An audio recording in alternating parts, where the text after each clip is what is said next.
ॐ ज्ञानातिमिरान्धस्य ज्ञानञ्जनशलाकया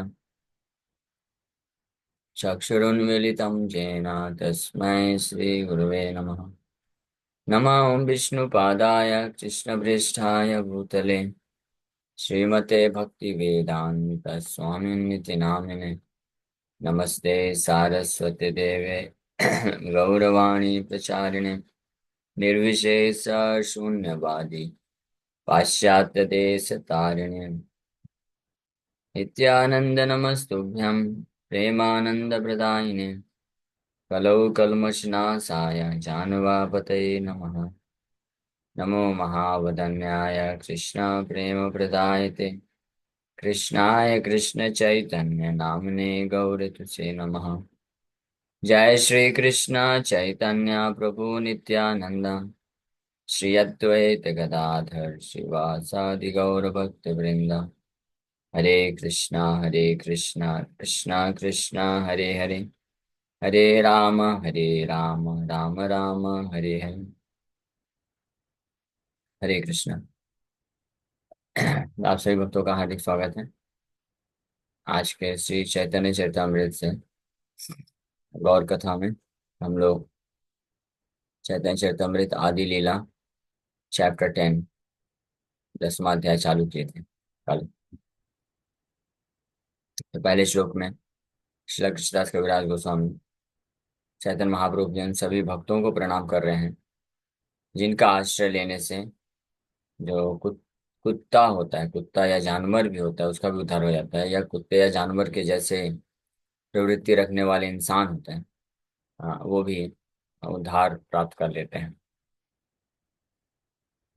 श्री चैतन्य पदाम भोजा मधुपेभ्यो नमो नमः। कथंचित आश्रयादेशां स्वापि तद्गंधभाग भवेत्। Let me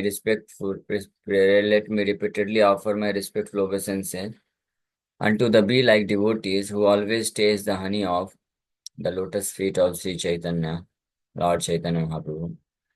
If even a doggish non-devotee somehow takes shelter of such devotees, he enjoys the aroma of the lotus flower.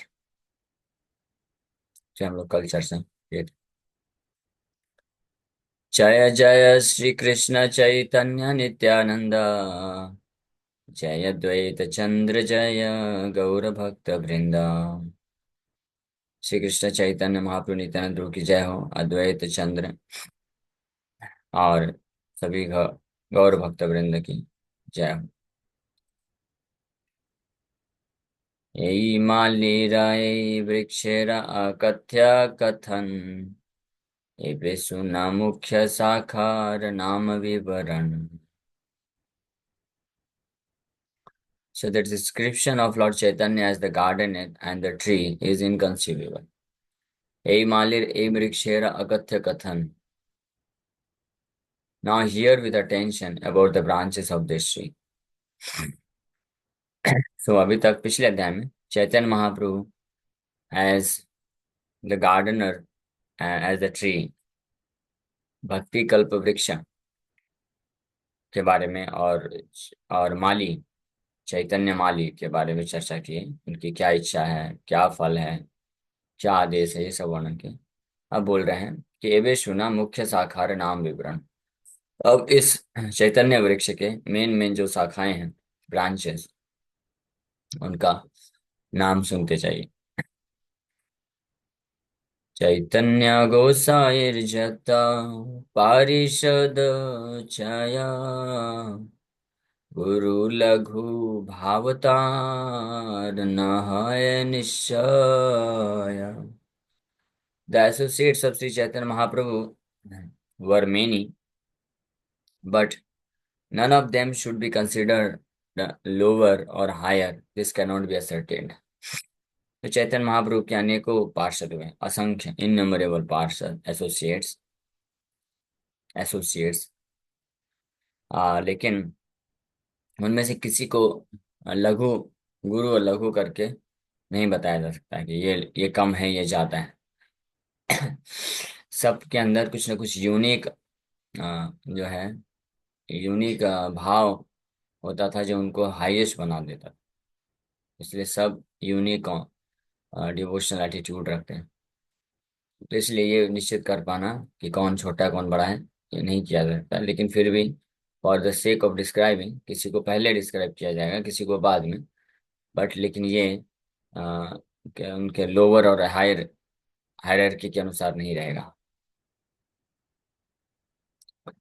जत जत महंत कैल तस बार गणन, केहा करी बारे नारे ज्येष्ठ लघु क्रम। All the great personalities in the line of Lord Chaitanya enumerated these devotees, but they could not distinguish between the greater and the lesser. तो कई महान व्यक्तियों ने चैतन्य महाप्रभु के लाइन में आकर के इन सभी भक्तों के बारे में वर्णन किए हैं। लेकिन कौन छोटा कौन बड़ा है, इसके बारे में कोई भी अ, जो है डिस्टिंग्विश यानी अंतर नहीं कर पाया है। अतएव तत्सबारे करी नमस्कार, नाम मात्र करी दोष न लभे अमान। हाँ, अतएव तत्सबारे करी नमस्कार, इसलिए उन सभी भक्तों को, असंख्य जो डिवोटीज हैं, innumerable devotees of Lord Chaitanya, I offer my obeisances unto them as a token of respect. तत्सबारे करी नमस्कार, नमस्कार करता हूँ।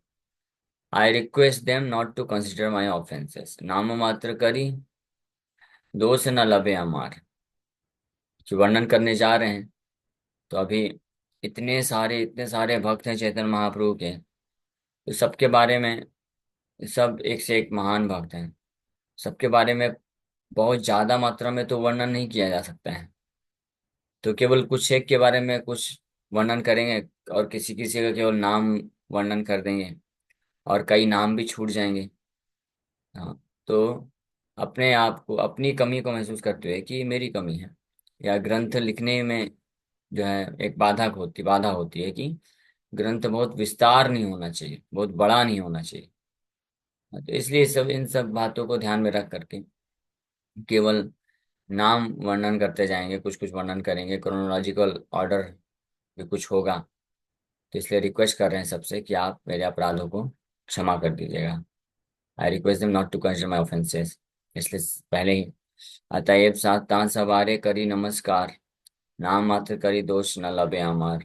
इसलिए सबसे पहले उन सभी को प्रणाम कर रहे हैं।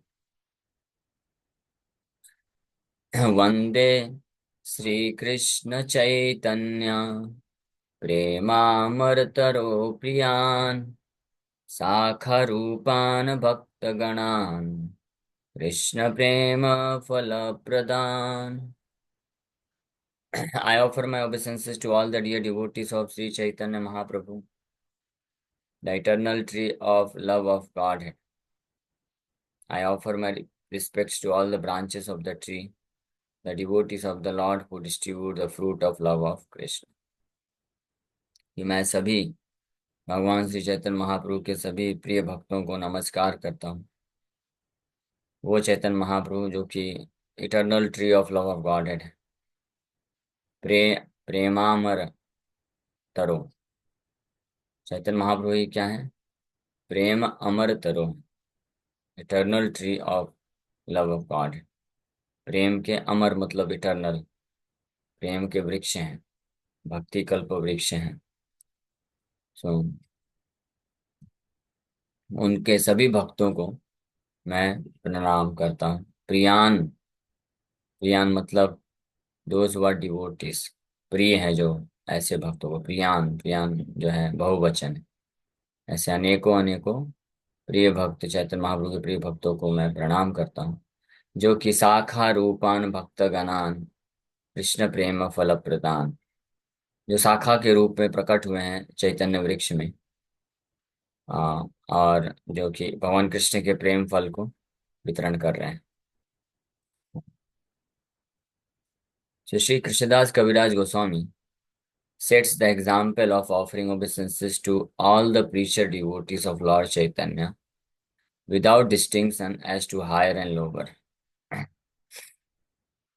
So Sri Krishnadas Kaviraj Goswami perfect example प्रस्तुत कर रहे हैं, जो कि सभी प्रचारक भक्तों, चैतन्य महाप्रभु के सभी प्रचारक भक्तों का वो प्रणाम करते हैं, रिस्पेक्ट देते हैं, बिना ये भेदभाव किए कि ये ऊंचा है या नीचा है।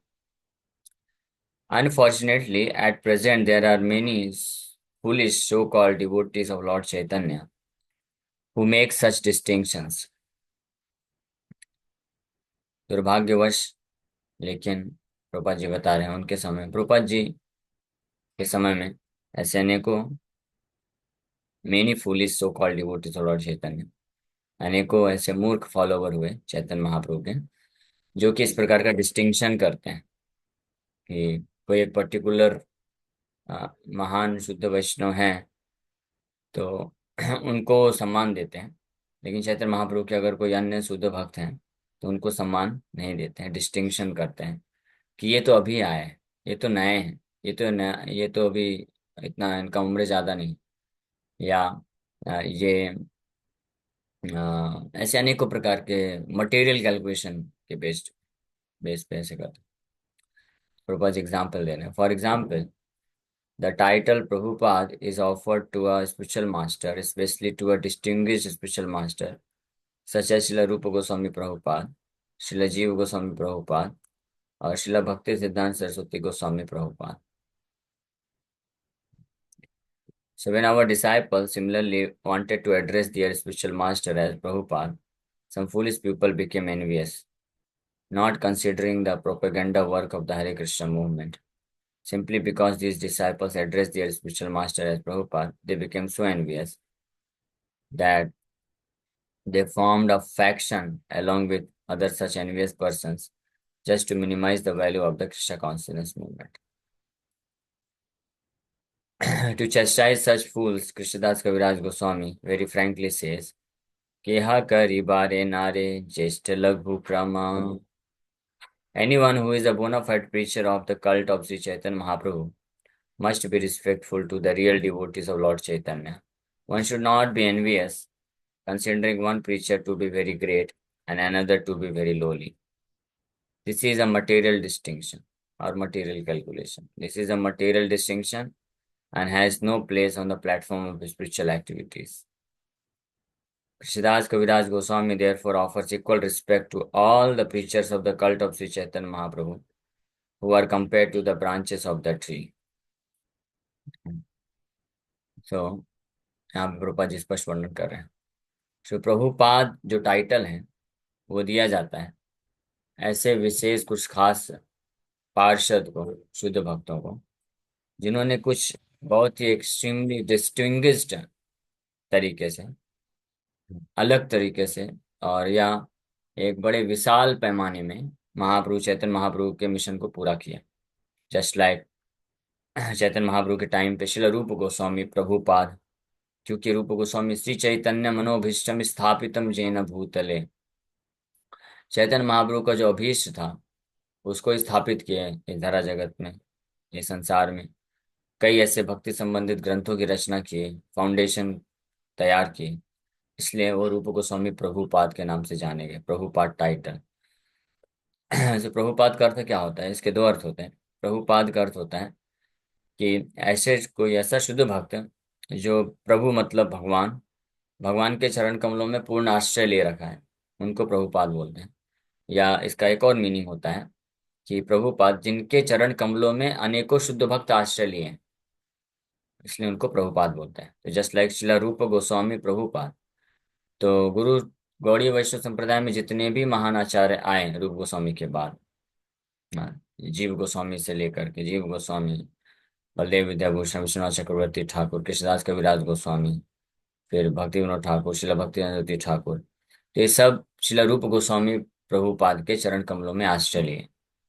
हाँ, उनके ही शिक्षाओं के आधार पर भक्ति का प्रचार प्रसार किया, इसलिए शिला रूप गोस्वामी को शिला रूप गोस्वामी प्रभुपाद करके एड्रेस करते हैं।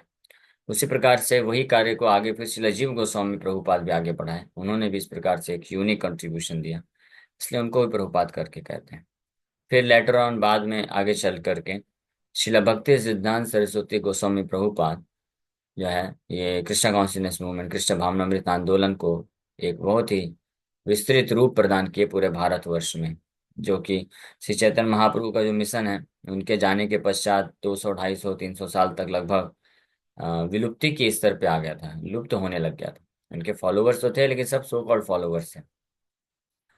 तो शिला भक्ति विनोद ठाकुर और फिर शिला भक्ति विनोद ठाकुर के इंस्पिरेशन से, कृपा से, और शिला भक्ति सिद्धांत सरस्वती गोस्वामी प्रभुपाद संन्यास लेकर के इस कार्य को गौड़ी मठ स्थापित करके ये कार्य बड़े ही यूनिक तरीके से किए। इसलिए उनको भी शिला भक्ति सिद्धांत सरस्वती गोस्वामी प्रभुपाद के नाम से जानते हैं। प्रभुपाद अर्थ है मतलब उनके चरण कमलों में अनेकों शुद्ध भक्त जो है आश्रय लिए और उनकी कृपा से भक्ति का प्रचार किया।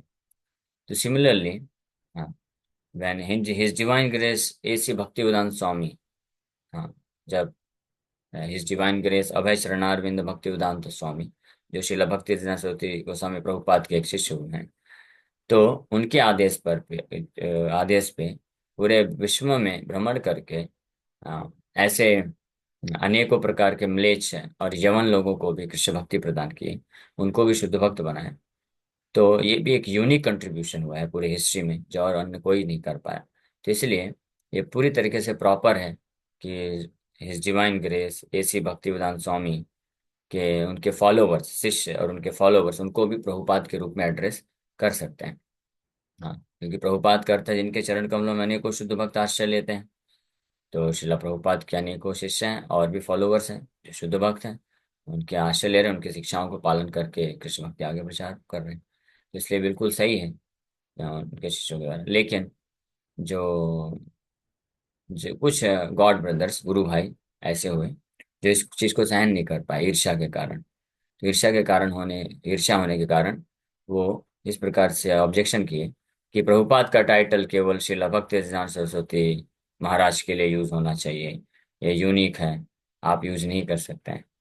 तो यहाँ पे क्लियर कट वर्णन किया जा रहा है कि प्रभुपाद का टाइटल केवल श्रीला भक्ति सिद्धांत सरस्वती गोस्वामी प्रभुपाद जी के लिए बस यूज नहीं किया गया है।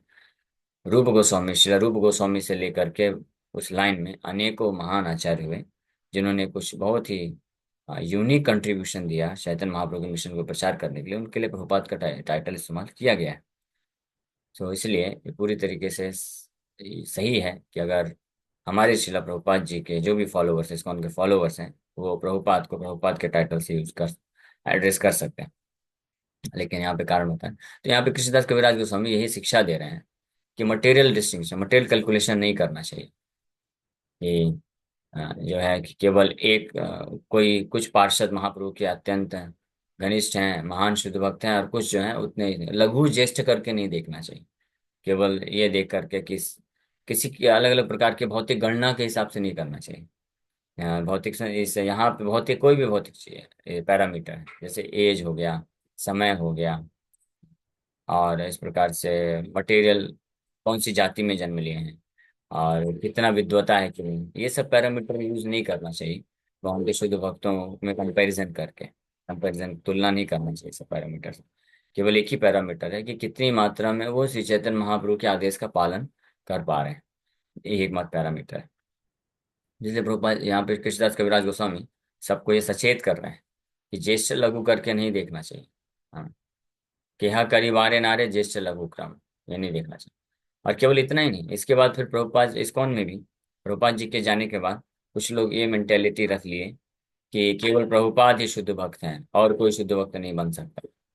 तो ये भी है उसी प्रकार की फुलिश मेंटेलिटी, मूर्खता वर्ष को ये सोच सकता है केवल प्रभुपाद ही शुद्ध भक्त हैं और कोई शुद्ध भक्त नहीं बन सकता है, इसलिए और किसी को गुरु नहीं बनाया जा सकता है। तो इसी को ऋत्विकवाद बोलते हैं। तो ये भी एक गलत है। अगर प्रभुपाद शुद्ध भक्त हैं और वो प्रचार करके शुद्ध भक्त नहीं बना पाए, तो इसका मतलब उनका मिशन फिर असफल हो गया। तो प्रभुपाद जी का मिशन ही था शुद्ध भक्त बनाना। अगर कोई बोलता है कि इस्कॉन में केवल एक ही शुद्ध भक्त है प्रभुपाद और कोई शुद्ध भक्त नहीं बन सकता है, तो इसलिए हम किसी को गुरु नहीं बनाएंगे, केवल प्रभुपाद को गुरु मानेंगे, तो इसका मतलब आप प्रभुपाद जी को भी नहीं मान रहे, उनमें भी डाउट कर रहे हो। क्यों? क्योंकि प्रभुपाद जी का मिशन था शुद्ध भक्त बनाना, और आप बोल रहे हैं कि केवल प्रभुपाद जी इस्कॉन में शुद्ध भक्त है, तो इसका मतलब प्रभुपाद विफल हो गया ना। तो ये इनडायरेक्टली ये कहना हो गया। तो इसलिए इस प्रकार की मूर्खता वाले विचार में नहीं फंसना चाहिए। शुद्ध भक्त थे, हैं, और आगे भी रहेंगे, भविष्य में भी आएंगे ऐसे कुछ शुद्ध भक्त। चैतन्य चैतन्य महाप्रभु को ये जो अपना मिशन है 10,000 सालों तक फैलाना है, तो आपको क्या लगता है इस संसार के बद्ध जीवात्मा लोग इसको फैला पाएंगे? जब तक चैतन्य महाप्रभु के कुछ पार्षद शुद्ध भक्त हमेशा नहीं रहेंगे, मिशन नहीं फैलेगा। बद्ध जीवात्मा तो आपस में लड़ाई झगड़ा करके मिशन को खत्म कर देंगे, है ना। बद्ध जीवात्माओं का लक्षण यही है। और इंद्र तृप्ति के भावना से प्रेरित होकर के और खुद जो है इस संसार में जो प्रचार तो दूर की बात है, वो फंसे रहेंगे। लेकिन कुछ ना कुछ शुद्ध भक्त हमेशा रहते हैं जो मिशन को संभाल के रखें, अदरवाइज मिशन चल नहीं सकता है। हालांकि ऐसे संख्या बहुत कम होगी, गिने चुने रहेंगे, आप उंगली में ऐसे काउंट कर सकते हैं बस। आज भी शुद्ध भक्त हैं इस्कॉन में। हाँ, वो संभाल रहे हैं मिशन को, प्रचार कर रहे हैं, उनकी शुद्धता से संभल रहा है। तो ऐसे भविष्य में भी आएंगे शुद्ध भक्त, महाप्रभु भेजेंगे अपने पार्षदों को, क्यों नहीं भेजेंगे। जब उन्होंने प्रिडिक्शन किया 10,000 साल तक ये मिशन मुझे चलाना है, 10,000 साल तक भेजेंगे ना। जैसे एक ट्रेन होता है, तो ट्रेन में बहुत सारे सवारी हैं, पैसेंजर हैं, लेकिन एक पायलट तो होता है ना, ड्राइवर होता है। बिना ड्राइवर के ट्रेन कैसे चलेगा।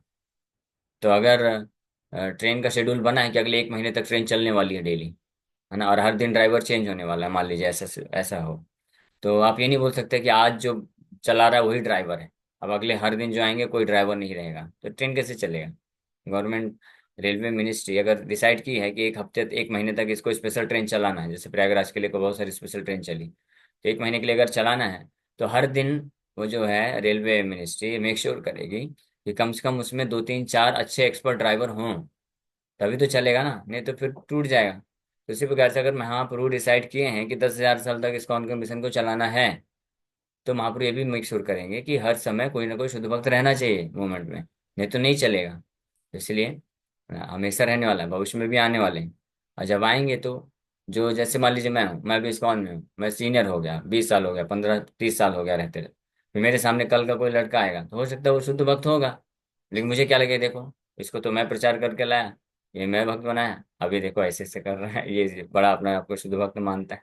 वो नहीं मानता शुद्ध भक्त, लेकिन वो शुद्ध भक्त जो होगा वो भगवान के लिए डेडिकेट करेगा, प्रचार करेगा, मिशन को आगे भी बढ़ाएगा।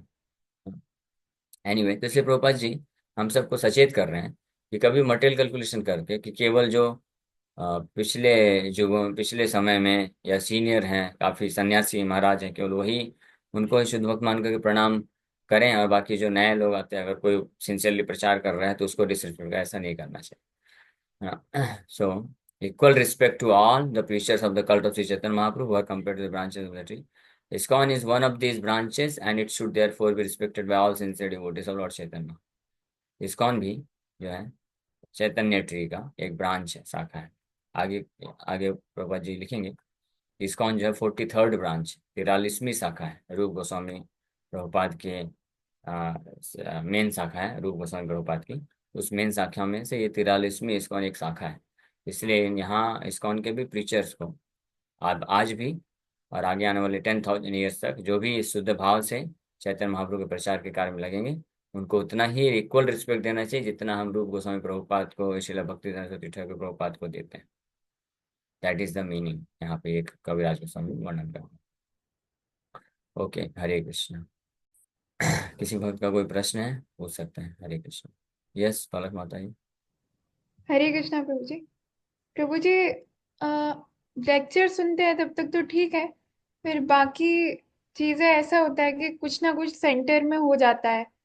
अ, जैसे मान लीजिए पढ़ाई या फिर कुछ और हो गया, तो ऐसा क्या करें कि जो ये चैतन्य महाप्रभु का मिशन है, खुद को भक्ति में अच्छे से लाना और प्रचार करना, तो वो सेंटर में आ जाए और बाकी सब ये एज अ ड्यूटी बस हो सके। तो इसमें थोड़ा टाइम लग सकता है, इसलिए हम लोग को इंस्ट्रक्शन है नित्यम भागवत सेवा, इसलिए रेगुलर लेक्चर सुनते रहना चाहिए।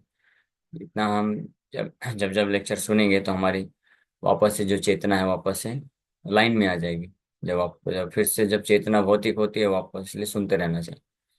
तो सुनते रहेंगे तो इससे हो जाएगा। जैसे आपने देखा होगा सड़क के किनारे कई बार एक रस्सी में एक छोटी सी लड़की होती है, वो रस्सी में चलती है ऐसे लेकर के और बैलेंस करते हुए।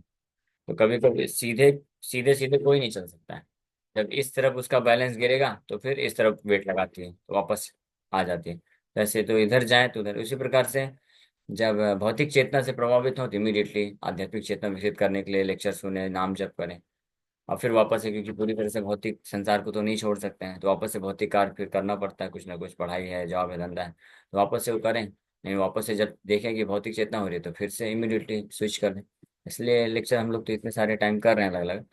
तो इस जितने ज़्यादा से ज़्यादा लेक्चर आप सुन सकें सुनिए। बीच में जो है आपके भौतिक कार्य जो होते हैं वो करिए। तो हम थोड़ा जो है चेतना भौतिक होने की स्थिति आएगी तो वापस से एडजस्ट हो जाएगी, बैलेंस हो जाएगी, वापस से श्रवण करके नाम जप करने। तो इसलिए निरंतर सुनते रहना चाहिए, कभी छोड़ना नहीं चाहिए। ठीक है। मेरे साथ ऐसा होता है प्रभु कि मान लीजिए एक दिन भी अगर मिस हो गए ना लेक्चर्स, तो मेरा पूरा मटेरियल कॉन्शियसनेस बाकी अच्छी तरीके से डेवलप हो जाती है कि हाँ ये करनी है चीजें। और फिर भक्ति से ध्यान हट जाता है, मतलब 16 राउंड्स तो हो जाते हैं कैसे भी करके, लेकिन वैसे जो कॉन्शियसनेस है वो तो इसीलिए जाती है। डेली सुनी, डेली सुनी, जरूरी है। ओके प्रभु, हरे कृष्ण। यस अंश को। हरे कृष्ण प्रभु, दंड प्रणाम। हरे कृष्ण। हरे कृष्ण प्रभु, दंड प्रणाम। आवाज आ रही प्रभु? हाँ, हाँ, यस मुझे आ रही। प्रभु जी, अभी जैसा आपने लेक्चर में बताया कि कृष्णदास कविराज गोस्वामी महाराज जी बता रहे हैं कि मतलब वो इतने शुद्ध भक्त होने के बाद भी वो माफी मांग रहे हैं कि हम मैं किसी लोग का वर्णन नहीं कर पाया अपने लेक्चर इसमें बुक, तो मुझे माफ कर दीजिएगा, बहुत कुछ छूट जाएंगे। उनका भाव इतना शुद्ध होने के बाद इतना अच्छा है। वैसे अगर हम लोग देखें तो हमारा भाव इतना गंदा, हम थोड़ा भी माला अच्छा करना लगते हैं या मंदिर में जाने लगते हैं या किसी को उस द्वेष की भावना से देखते हैं, सम्मान कभी कभी करते हैं ना, देखो ये क्या कर रहे हैं और हम लोग क्या कर रहे हैं। तो उस चीज को नेग्लेक्ट कैसे करना चाहिए कि ऐसा भाव नहीं आना चाहिए हमारे अंदर। हरे कृष्णा।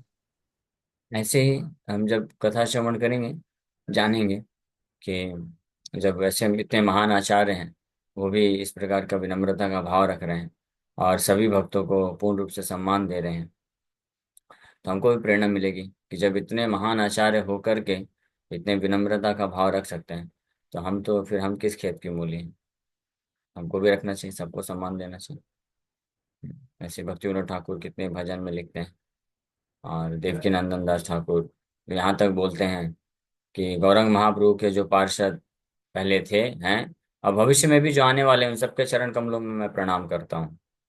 इस हद तक भी जा करके वो वर्णन करते हैं। तो हमको भी इसलिए सावधान रहना चाहिए। भक्तों के साथ डीलिंग करना मतलब ये आग होता है ना, आग फायर की तरह होता है। उनका उनके संग में रह करके हम अपने आप को माया से बचा लेंगे, लेकिन अगर हमने मिस हैंडलिंग कर दिया, उनको भौतिक तरीके से देख लिया, तो फिर वो आग अपराध के कारण कोई जल भी सकता है। तो इसलिए कभी मटेरियल भौतिक दृष्टिकोण नहीं रखना चाहिए। भौतिक दृष्टिकोण से अलग अलग भक्तों का अलग अलग जो कार्य करने का तरीका अलग अलग हो सकता है, स्वभाव अलग अलग हो सकता है, उसको भूल जाना चाहिए। अल्टीमेटली वो भगवान कृष्ण को, जो भी भक्त है कृष्ण को परम भगवान स्वीकार कर रहा है और उनके चरण कमलों में आश्रय लेने के लिए प्रयास में लगा हुआ है, तो उसको भी हमको शुद्ध भक्ति मानना चाहिए। मानो वो कच्चा आम की तरह है, लेकिन पक जाएगा। तो लेकिन अगर हमने कच्चा आम देख कर करे ये बहुत खट्टा है, अच्छा नहीं है, तो दोष देख दिया, तो फिर वो पकेगा जब तो फिर अपराध लग जाएगा। वो पकने वाला है निश्चित रूप में कुछ समय में। इसलिए जो खटास होती है ना भक्तों के बीच में रह करके, उस खटास को भी जो है भगवान उसको नेग्लेक्ट करना चाहिए। खटास को निंदा नहीं करना चाहिए, दोष नहीं देखना चाहिए, सहन कर लेना चाहिए।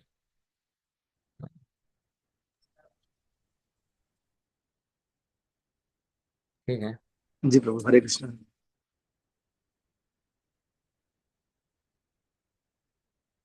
ओके। और कोई प्रश्न किसी और का?